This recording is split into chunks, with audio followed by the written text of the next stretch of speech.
Hi, this is Jay Billis of ESPN, and you're listening to the ML Sports Platter.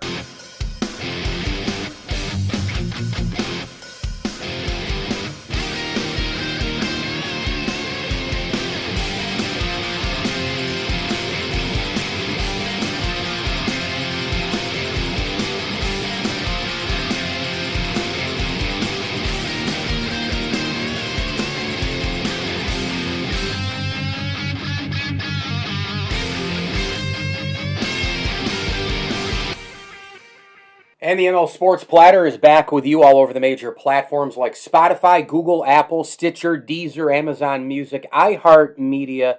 Go get it. Download, subscribe, leave feedback, and a 5-star review.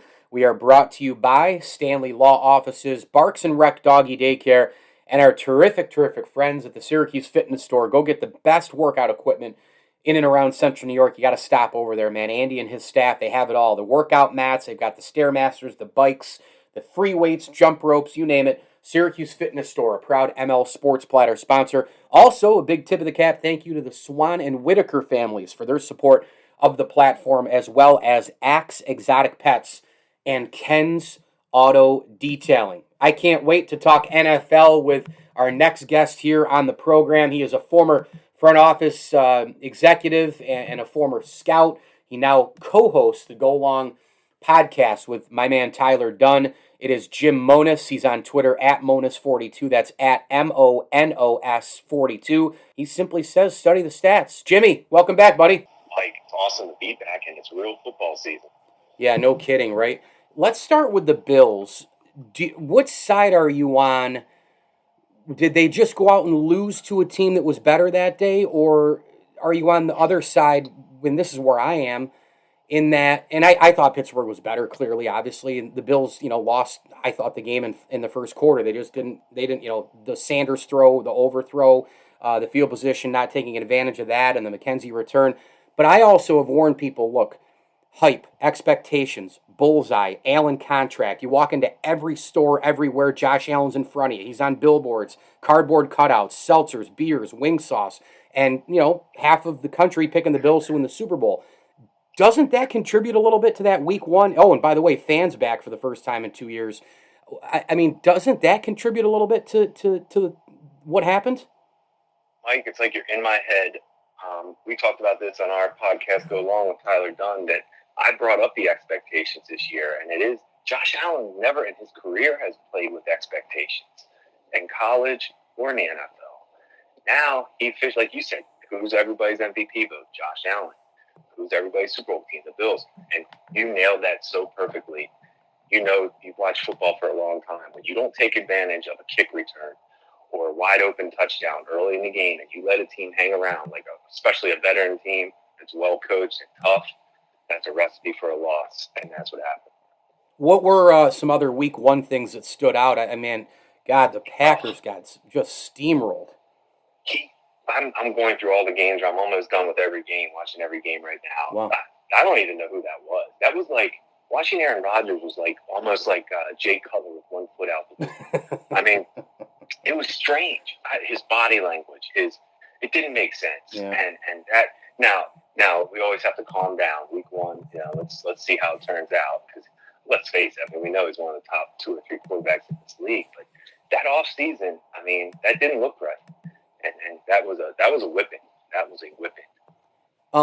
Tom Brady at 44, Tom Brady at 24, 34. Can you tell a difference?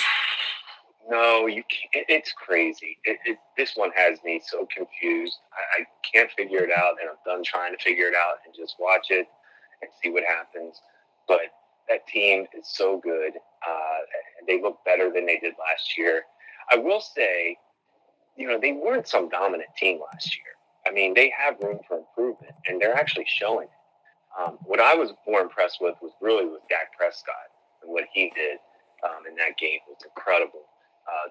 Really, they should have won that game, but Mike McCarthy does Mike McCarthy things. Yeah, no doubt. We're talking with Jim Monos, a former scout and front office personnel man with multiple teams, including the Buffalo Bills. He also co-hosts the Go Long podcast, which is amazing, with my man Tyler Dunn. GoLongTD.com. Go subscribe today. And, of course, you can follow both Tyler and Jim on Twitter, Jim at Monos42. That's at MONOS42. I'm just going to give you a couple of quarterbacks, young quarterbacks, one by one, and you tell me what excites you the most and what you see at this juncture. I'm going to start with Justin Herbert. Herbert's ridiculous. I just got done watching him this morning. He's making what we always talk about when quarterbacks seem to make the game look a little bit easier. No panic. He has it right now. He's got toughness, accuracy, arm strength. There's nothing he really doesn't have. It's sky the limit for him. And that surrounding cast, that left tackle they drafted, Slater, played very well against the Washington football team. So there's definitely some Herbert. It's sky the limit. Yeah, and by the way, you add Corey Lindsley to that. No relation, by the way. You add him to that Charger team's on the up and up. Yeah. No question. And it's funny how you can. It's funny when you change coaches. And I'm Anthony Lynn's a friend of mine and a really, real respected coach. I think the world of him. But time management and that cost the Chargers. As a coach, you can't be the reason you're costing your games your team games. Yeah, no doubt about it. Joe Burrow. So basically copy and paste what I just said. He's not as physically gifted as Herbert as far as arm strength and running around maybe, but it's everything you want. That whole team buys into him. He's got them wrapped around his finger. They have weapons. Joe Mixon is always he blows my mind away for his size to move the way he moves. I like that combination they have on offense. I'm still not sold on that head coach. Still not sold on that offensive line. But Burrow, I'm sold on.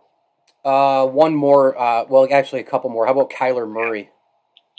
So Murray, I thought played really well against Tennessee. That's a guy that I really wanted to pay attention to this year to see, is he going to take that next step? Where's the consistency? Now, sometimes it pays to have DeAndre Hopkins. It doesn't hurt, and that's a good thing. So I'm not gonna take that as a negative for Murray. But there's more to come with him, and eventually we need to see him get into the playoffs and do it in the playoffs.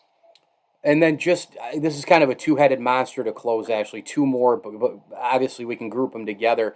What about Zach Wilson with the Jets and Mac Jones with the Pats?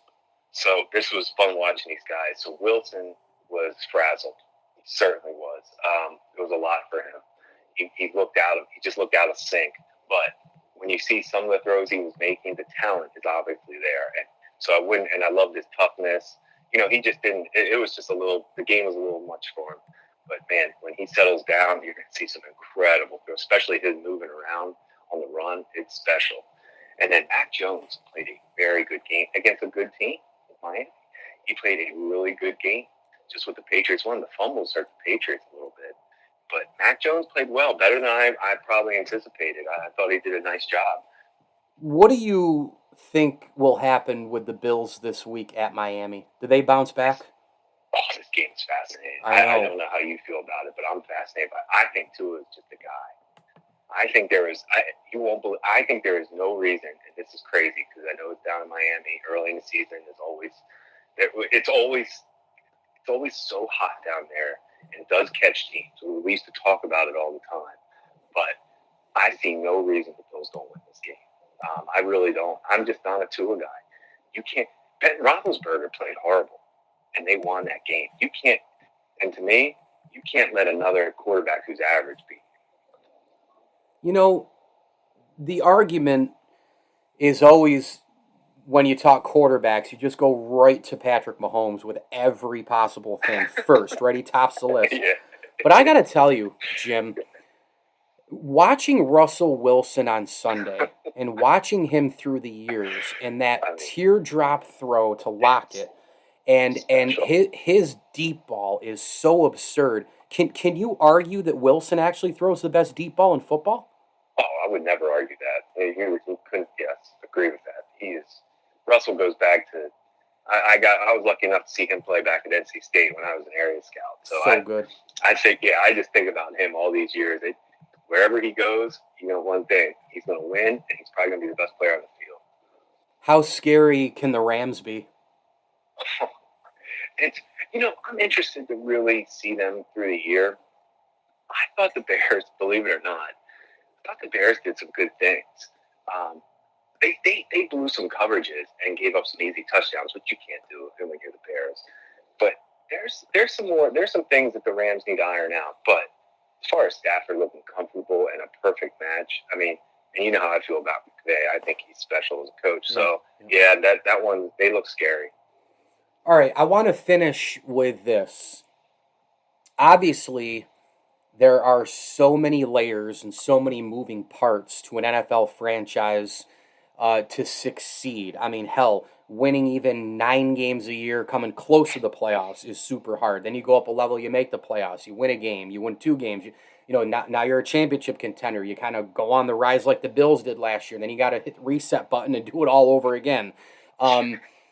Can you just, from your experience inside the walls of NFL franchises, can you dive deep into that a little bit more, Jim, in terms of just, I can't imagine how chaotic it is to keep things right, to keep things level, that the people getting along, egos, got to find the franchise quarterback, injuries, bullshit. This year with Corona, I mean, there's so many things going on in an NFL in an NFL franchise. Can you dive into that in deeper detail, Jim? Because you've done it. I was a part of it, and I'm as a scout or a personnel man, and lucky enough to be around. This is where your head coach means everything. So important. So important. Yep. There's a reason. I don't know if you're a big fan of the movie Rounders, one of my favorite movies, but Matt Damon says in that movie, he laughs when people wish him luck when he's going to the poker championship. He's like, why are the same guys in it every year if it's luck? And I feel the same. Why is Mike Tomlin? Why is Andy Reid? Why is Sean Payton? Why are these coaches every year successful? They have a way to keep their team grounded. Pete Carroll. Focused. Yep. Pete Carroll, my man. But you're right. The same guys. There's a reason, and it's all the coaches. And that's what some of these young coaches, they get hired because they're the offensive, guru or whatever.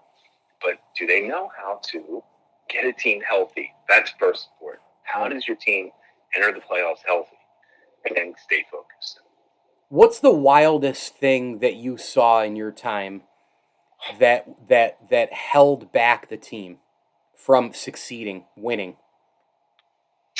I'm going to tell you, in Buffalo under Marone, when Jim Schwartz was the coordinator, I saw a divide in the defense and offense.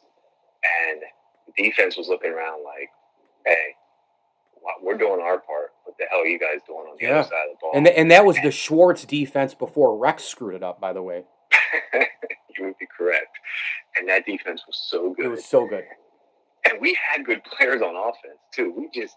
We always go back to it, the quarterback thing. And I'm not going to try to ever say anything about, I don't want to Tyrod. Those guys do a great job, but they tried. But offensively, we just weren't right. So basically, I saw the divide. It happens. Gotcha. It happens. You think about it in the NFL, you think everybody's a team, and we're going to fight. Hey, if the offense is struggling, you're taught defense, you pick it up. Well, yeah. You can, but every now and then you need it to go the other way too. Yeah, well, there's a lot of testosterone in an NFL locker room and a lot of ego. Let's be honest, no doubt about that. Jim Monos at Monos42. He's sneaking up towards 500 followers. Give him a follow. The terrific former personnel man and scout, and of course the co-host of the Go Long podcast with Tyler Dunn. Subscribe today at golongtd.com. Jim, I love chatting with you. I do. Thanks for coming on, man. And hey, continued success. And one of these days, man, we gotta get together. Mike, I would love to. And like I said, I follow you on Twitter. I see some of those Angus Pub food pictures. It makes me hungry every time. So I'd love to meet you there. See that? Jim knows what he's doing. Allen Angus Pub, a proud ML Sports Platter sponsor. Nice little segue there. Go get the best darn Angus burger in town. They've got wraps. Last week, I had a French dip, and it was the best that I've ever had. They have homemade salads and soups. They've got great desserts. And oh, by the way, an awesome selection of beers on tap, in the bottle, and in the can. All happening Harrison Street, Allen Angus, in and around Central New York before and after all the big events. Get on over to see Randy, Matt, Ann, and the gang at the Al and Angus Pub, a proud ML Sports Platter sponsor. We're also presented by Barks and Rec Doggy Daycare, Brian Comboy of Mass Mutual, New York State, and our terrific friends at Camillus Golf Club. Go play Camillus. Still some weeks left to play golf. Really nice course, 18 holes, scenic. Greens are in great shape, and you can grab some food after your round as well and pick up an Under Armour polo shirt there in the pro shop. The Camillus Golf Club since 1962. Golfers throughout New York State, go play Camillus Golf Club. Log on today to CamillusHillsGolfClub.com. Book your tee time right now. I'm going to give you my Week 2 NFL picks. I'm going to kind of go through the games and hit the storylines, key matchups, etc., going in order how they are listed. Obviously, one game's already in the books from last night. The Giants played the Washington football team. The Bengals are at the Bears, and I don't see any reason why. And I know the Bears' offensive line is bad, and I know that they played a superior defensive player in Aaron Donald. I know that they played some ferocious pass rushers in the first week against the Rams, but I just wouldn't mess around anymore with Andy Dalton. Just play Justin Fields. Good Lord. Get him out there. I'm talking in full. Don't keep swapping the quarterbacks back and forth. Let Fields play. Let's see what this guy's got. Playmaking, arm strength, size, etc. And the Bengals are a team that, they win week 1 against the Vikings. Burrow's back. They look pretty darn good. Mix in Jamar Chase. That's a really legit offense in Cincinnati. I'm going to take the Bengals on the road. I'm going to take them close, 24-23 at Soldier Field in Chicago. The Texans at the Cleveland Browns. This is obviously a game that Cleveland has to have. They could have beaten the Chiefs yet again. Stop me if you've heard that before. They had that bad punt situation there at the end where the punter just ran with the ball to the right as opposed to just booting it somewhere just to get it out of there. And then Kansas City takes over, and voila, they score in game, set, match. But the Texans are atrocious, and they beat the Jaguars last week. I commend Tyrod Taylor. I commend, the Texans for being ready and prepared. I commend them for beating any team in the NFL. With all the distractions that have been going on with Deshaun Watson and all the rest, I give credit to David Culley, the head coach of the Texans, but they're still a terrible football team. And Cleveland has got to win this game, and I think they roll the Texans. I think they win this game big. I'm going to go 40-16. Cleveland beats on the Texans pretty good here. And obviously, look, a lot of keys to this game. Cleveland and Houston both need to stop the run. You've got to deal with Kareem Hunt. You got to deal with Chubb. If you're the Texans defense, if you're the Browns defense, you got to deal with Mark Ingram II. And maybe this is the Baker game, right? Like Baker Mayfield, when he's forced to throw and win games in the fourth quarter, I don't trust him. He threw a pick against Kansas City. I've heard every excuse in the book for it, like, oh, well, he was under duress, and the guy came from this particular angle, and he did it. It doesn't matter what the situation is. Baker, he throws picks in the fourth quarter. He does not get the job done like a Mahomes, like many others, Russell Wilson. So I do like Cleveland big in that game. Rams at the Colts is fascinating stuff. Last week I had mentioned the 5 to 12 week plan, kind of joking, but Carson Wentz played last week for Indianapolis, and this is a home game. It's inside. You can look at it from both sides. The offenses could be pretty darn good. The Colts got physically pushed around by the Seahawks. That's a major concern if I'm a Colts fan, because the Colts are typically a physical club, especially on defense. They need a big game out of their defense. The Rams are favored by 3.5. I think they surpassed that with the Matt Stafford-led offense. Give me the Rams 31-26. Bills at the Dolphins. This is a big game here for the Bills, obviously. Laid that egg in the first week. Missed opportunities in the first quarter. Allen overthrows Sanders. They don't take advantage of the opening kickoff with Isaiah McKenzie running 75 yards. They win the field position battle. They turn the ball over, and then all of a sudden they're only up 10-0 at the half, and then voila, good teams figure it out. Good teams hang around. Good teams punch you back in the mouth. Good teams start winning the line of scrimmage.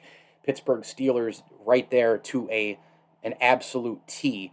That's how they roll. So the Bills have got to come out and win. I think they got to pressure Tua. They got to create some turnovers. The defense for the Bills was actually overall pretty good in the game. Overall, they were very active in the beginning in terms of the defensive line, getting after it. They did shut down Najee Harris in the run, but they didn't, as time went on, they didn't get to Big Ben. And Big Ben didn't play great.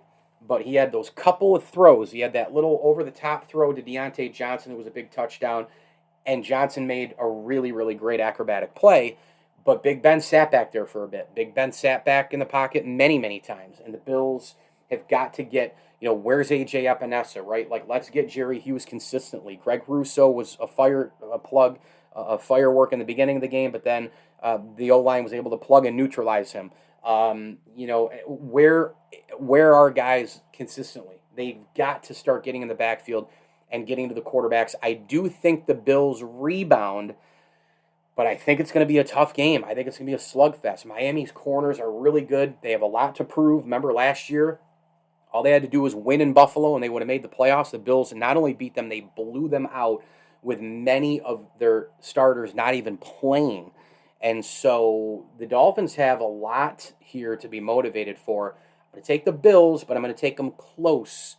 I'm going to go 28-24. Patriots at the Jets. Give me New England in this game, 20-10. I think, again, offensive line, defensive line, and defense in general will keep the Patriots in a lot of games. I think they'll be able to neutralize and get after Zach Wilson because that Jets offensive line is piss poor. And Mac Jones looked good in week 1, man. I think they've really got something with him. 49ers at the Eagles. This is one of my more intriguing games in week 2 because the 49ers are a Super Bowl contender, and the Eagles, I mean, if you think of things that jumped off the page in week 1, the Eagles blowing out. I mean, you can't trust Atlanta no matter what at this point, and their Super Bowl window closed after being up 28-3 on New England late in that game. Julio Jones makes a great catch, and they just don't run the football. And so could you imagine what would be happening right now if we were talking about Matt Ryan as a Super Bowl champ, right? And they probably don't fire everybody and all the rest, right? And the Falcons don't just swoon to where they are now.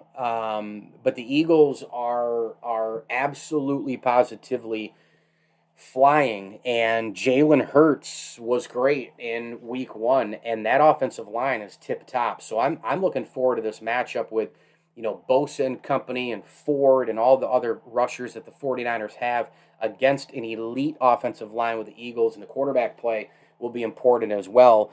Does Trey Lance get in there more than he did last week against Detroit? He did share some snaps with quarterback Jimmy Garoppolo in the first quarter. We'll see what happens in this one. I'm going to take, though, the 49ers on the road. I just think they're a little bit better at this current point. The Eagles crowd's going to be banana land, but I'm going to take the Niners in a defensive struggle, actually, 23-17. Raiders at the Steelers. I'm going Pittsburgh all day long here. I think Pittsburgh comes out of the gate in week 1. They win. They've got confidence, knowing that their offense didn't play anywhere near to the top of their capability. I mean, look, they still have Claypool and Schuster. I think Najee Harris, despite not being a factor against the Bills, I think he's going to be a superstar in this league. You've got Pittsburgh home. Vegas has to fly across the country. I think the Steelers have better playmakers. I think they have a better defense. T.J. Watt should be able to get right through that Raider offensive line. Cam Hayward and company. Minka Fitzpatrick's going to be all over the field.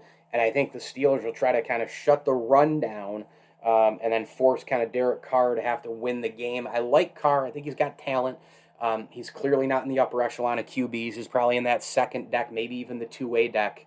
But I just think it's going to be a little overwhelming for the Raiders to go on the road and beat the Steelers. Give me Pittsburgh 34, the Raiders 24. Saints at the Panthers. This is another really, really intriguing game. Both teams 1-0. Both teams in the NFC South. I love going to games in Charlotte to see, just the stadium is terrific. There's no bad seat. I've seen, I think, 2 or 3 games there now. I think this game's going to be close. I really do. I do like a lot of road teams this week, because I just think that overall, man for man, they're better. Clearly, Sam Darnold, this is a better spot for him. I mean, he gets out of the fishbowl in New York. He's in a market that chills out a little bit more. He's got better weather. He's got new teammates. He's got a new philosophy of a head coach in Matt Rule. It's a better culture. There's just so much more for Sam Darnold here. And I just think it was a great, for him, it's just a great landing spot. He's got help. He's got Robbie Anderson. He's got Christian McCaffrey. McCaffrey was awesome in week 1, after being injured last year. I mean, he had almost 200 total yards. But I'm going to take the Saints because I'm just going to Sean Payton a little bit more than Matt Rule, right? Like Jameis Winston and Darnold, it's almost kind of a toss-up, but in the Saints system, I'd go a little bit of Winston here. So give me the Saints close in this game. Let's go 30-27. Broncos are at the Jaguars. Boy, wake me up when this one's over. Huh? Good Lord. Denver pounded the Giants. Giants are terrible in week 1, and the Jaguars lost to the Texans. I want to take Jacksonville for fun, but I'm not going to. I know it's a tough trip for Denver. You fly across the country, but I'm gonna go Denver in an ugly game. I'm gonna go 16-13. Denver gets it done. The Vikings are at the Cardinals. Minnesota, of course, losing to Cincinnati in week 1. The Cardinals throttling the Tennessee Titans in one of the surprise games of week 1 from my seat. I couldn't believe how much they pushed them around and how the Tennessee Titans were just completely non-factor. Derrick Henry didn't do anything. Thanks so much. He's on my fantasy team. But the Cardinals, I mean, this offense is major, man. And A.J. Green looks like a little bit of his old self. DeAndre Hopkins is unstoppable. Kyler Murray. The offensive line looked a lot better than I thought they were going to look right out of the chute.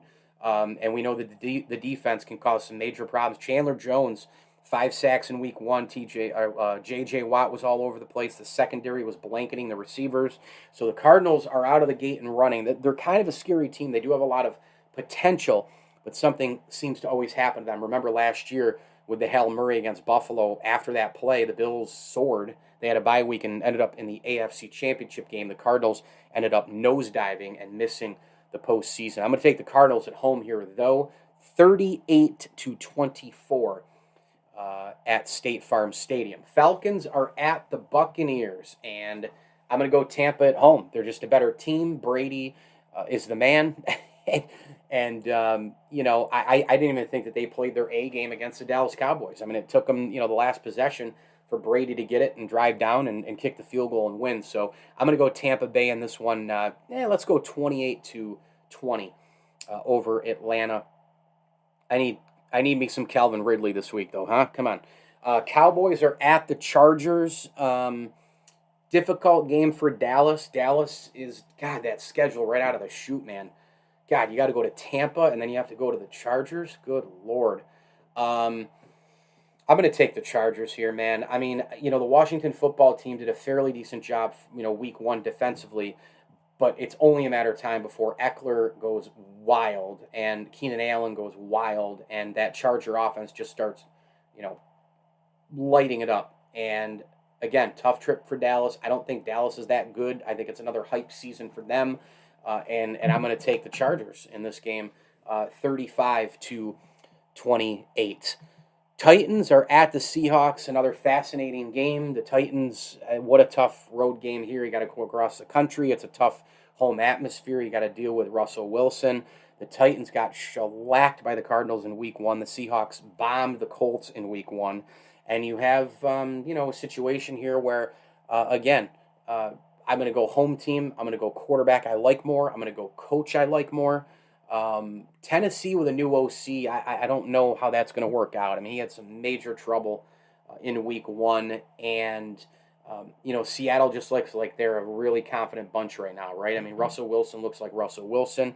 Lockett's all over the place. Carson had a great week 1. So I'm going to take Seattle here, 30-20. Sunday Night Football should be a hell of an atmosphere at M&T Bank Stadium in Baltimore. The Ravens hosting the Chiefs. Hostile environment, physical team in Baltimore. I think they keep the Chiefs in check for a little while, but eventually something happens. Magic is in the air because Mahomes is in your building.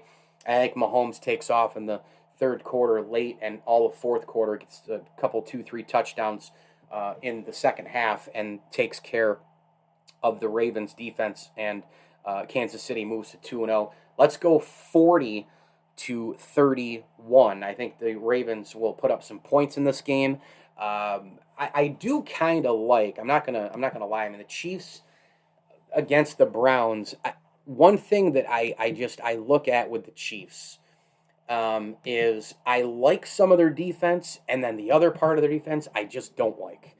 And, I really think that in the secondary, they're really thin outside of the Honey Badger, Tyrann Mathieu. I just think they're really thin there.